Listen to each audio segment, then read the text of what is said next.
Une rencontre qui intervient au moment où sort en France un livre qui met en cause la nature des liens entre les deux pays. Les auteurs de cette enquête accusent les autorités françaises d'avoir couvert des opérations des services secrets algériens ces 10 dernières années, notamment dans des affaires de terrorisme. Jean-Yves Serran et Marc Doux. Un livre explosif comme une bombe dans le métro. Le point de départ de l'enquête des deux journalistes de Canal+, justement les attentats de 95 à Paris dans le RER. Attribués à des groupes islamiques algériens. Mais Jean-Louis Debré, le ministre de l'Intérieur, confie alors qu'il n'écarte pas une manipulation des militaires algériens. Depuis, les auteurs du livre demandent des explications, en vain, chez Debré, comme chez Villepin.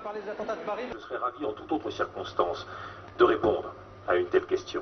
Nous, on ne comprend pas aujourd'hui comment c'est possible que la tête de l'État français ait compris que les attentats de Paris étaient commandités par Alger et qu'ils ne le disent pas officiellement, qu'ils ne demandent pas des comptes, qu'ils n'aient jamais demandé d'enquête, par exemple, sur l'affaire des moines de Tibérine. Il faut que ce soit une famille des moines qui porte plainte pour que peut-être la vérité avance.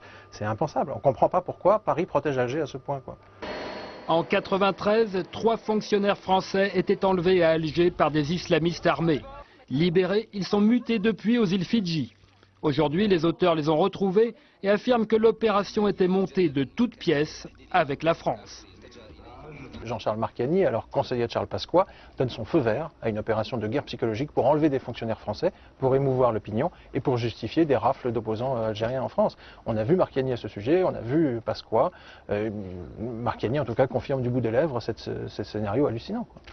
Le sentiment qu'on a, c'est qu'il y a une telle collusion entre les deux gouvernements, Paris et Alger, depuis 15 ans. Alger, c'est absolument tout ce qui s'est passé. Paris a couvert des opérations pas très claires et aujourd'hui, on a l'impression que les Français ne peuvent plus faire marche arrière.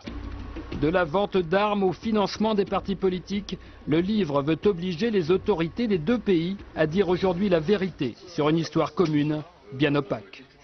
Oussama Ben Laden refait parler de lui. La chaîne de Dubaï